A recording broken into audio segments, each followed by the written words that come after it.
Welcome back to another recording of the Elevate Media Podcast. I am Chris Anderson, and today I'm going to do a book review. This is one book that set me on my trajectory of business, of entrepreneurship, of quitting my job cold turkey to start down this road. And it was one of the pivotal moments, one of the things I read in my flux of, am I going to do this? Am I not going to do this? This book kind of, I don't know, God spoke to me through it. Faith is a big part of my journey, you might know.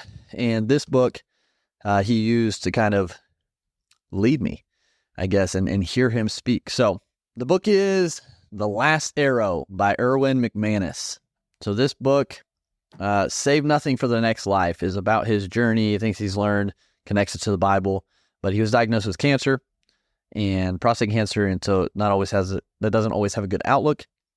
But just kind of a wake-up call for him at a very high level. But I'm going to go through like the top 3 things that really stuck out to me in this book and how it connected to my journey of entrepreneurship. So let's dive into it. Welcome to the Elevate Media Podcast with your host, Chris Anderson. In this show, Chris and his guests will share their knowledge and experience on how to go from zero to successful entrepreneur. They have built their businesses from scratch and are now ready to give back to those who are just starting. Let's get ready to learn, grow, and elevate our businesses. And now, your host, Chris Anderson. So the first thing that really stuck out to me in the book was burning the boats. You know, there's multiple stories of burning the boats. One, obviously, of the military commander who was about to go face a very large military operation on this island. And they were outnumbered. It did not look good. And he could tell his men were on edge. He didn't know how they would respond once they got there. Would his men try to leave on their boats to escape, or would they stay and fight? And so they set out on this mission to battle this army that was bigger than them, stronger than them, outnumbered them on their turf. And so they got to the island. They got their boats ashore, they got off the boats, and then he ordered the men to burn the boats because he said, we will either die or we will win. There is no other option. And so this gave his men what they needed to defeat the larger and more populous army. And they had no way out. So they were going to win or they were going to die. There was no other option. And in the book, The Last Arrow, Erwin tells a story of Elisha from the Bible and how he was chosen to follow Elijah. I know it can get confusing, but how Elisha was chosen, and he was excited, and he was going to leave his home to set out on this pursuit of his future. And he literally burned his past. He cut up the yokes from his oxen and other tools. He slaughtered his oxen to eat and feed everybody in celebration of this new momentous, this huge step into his future. He burnt what he was used to. He burned what he had known all his life. So he left nothing there. There's nothing for him anymore. It was gone. It was ashes. And he only had one thing to do. And that was take one step forward, follow Elijah.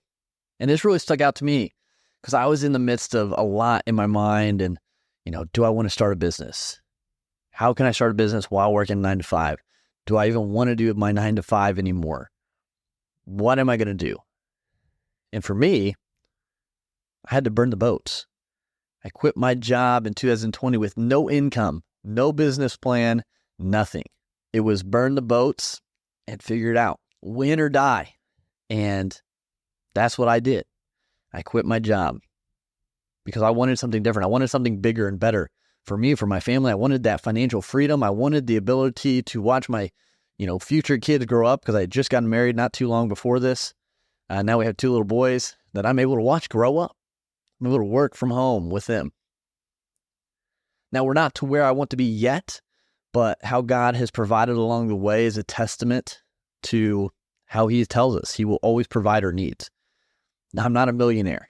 I'm not making, hundreds of thousands a month like some of these gurus might say they're making.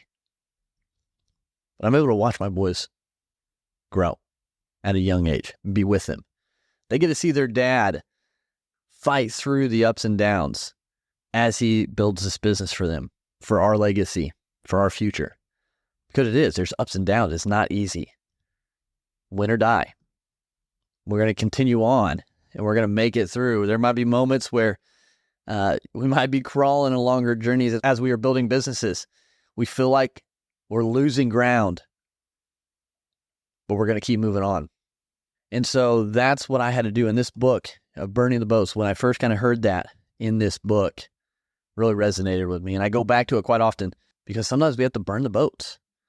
And burning the boats doesn't always mean quitting your job or going to war.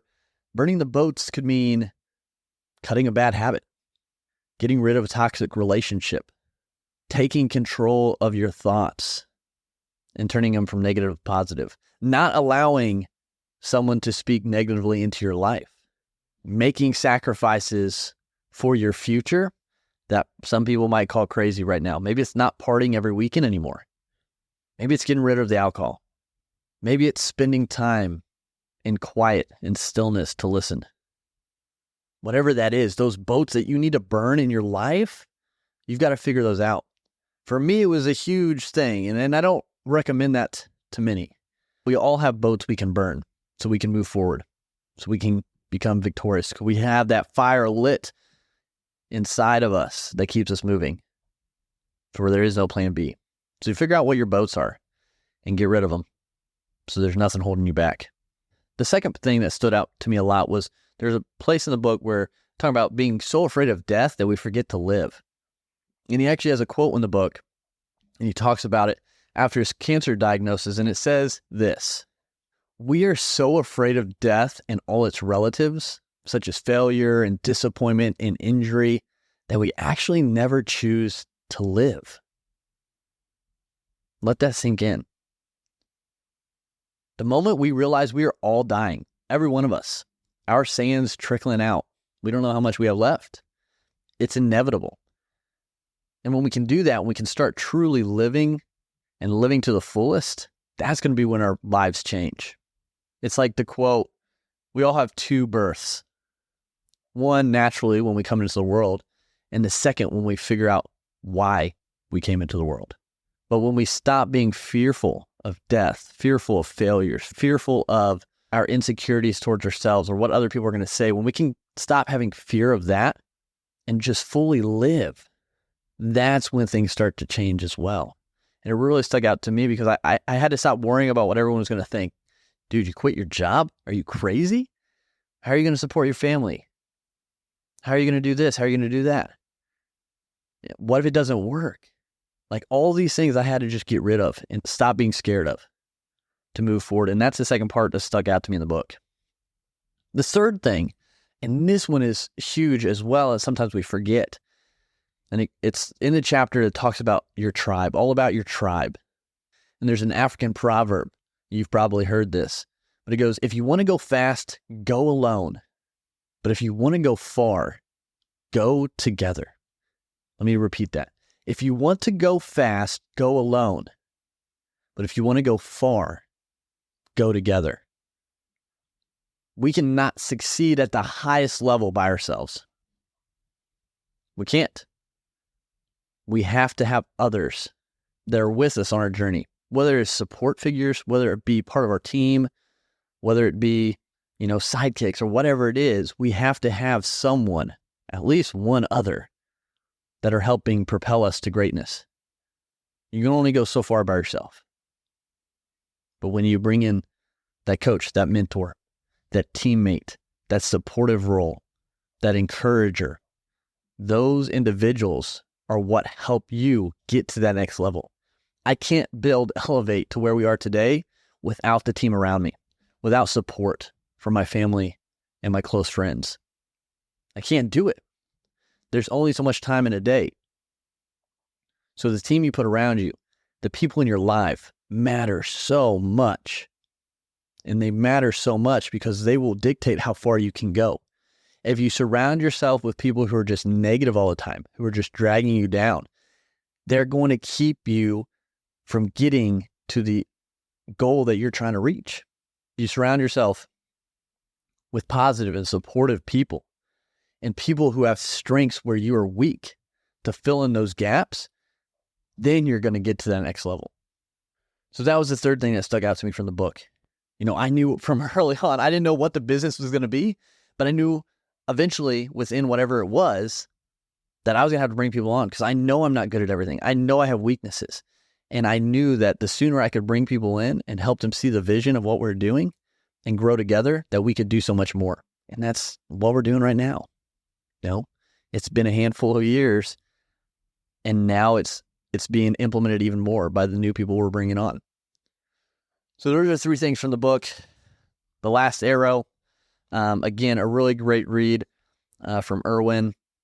A lot of great advice for life in here, for business.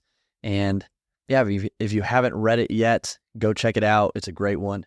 But until next time, continue to go out there, elevate your life, elevate your brand, and we'll talk to you again soon. Thank you for listening to the Elevate Media Podcast. Don't forget to subscribe and leave a review. See you in the next episode.